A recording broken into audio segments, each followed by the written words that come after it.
My team and I designed a vertical test stand that we'll be using for rocket testing. The test stand's vertical because we want to prevent cooling of propellant inside of the combustion chamber that could cause lead to a dangerous result. So today we finished the design a while ago. We ordered all the parts. We went through all of the readiness procedures, the PDR, the CDR, all of those things. So we're finally ready to build it.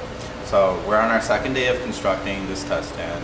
And myself, Nick, Sofocleous over here, and a couple other members of the team who are in one of the other rooms for machining are currently building it. So Nick, say a couple things about these.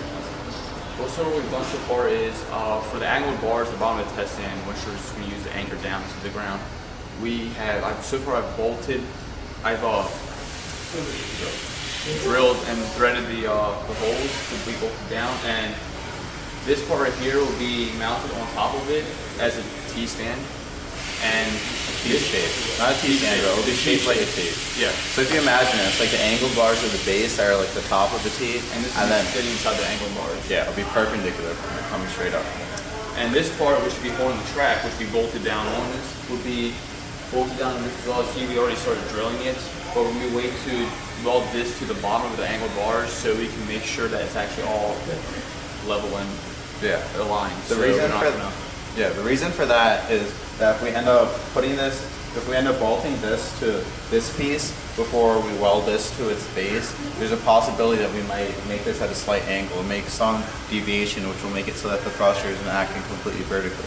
The thruster isn't acting completely vertically, there can be a lot of issues with the stability of the test stand itself. So we're going to wait until we've finished welding the base before we finish all of the holes for bolting this one in. So if we do need to make any adjustments, we still have the flexibility to do that. We'll also be adding a bunch of other bars. We'll be adding 2 more bars. They'll be at slight angles from here. So you must be going from this side straight down all the way back to the base, and that will also improve its stability.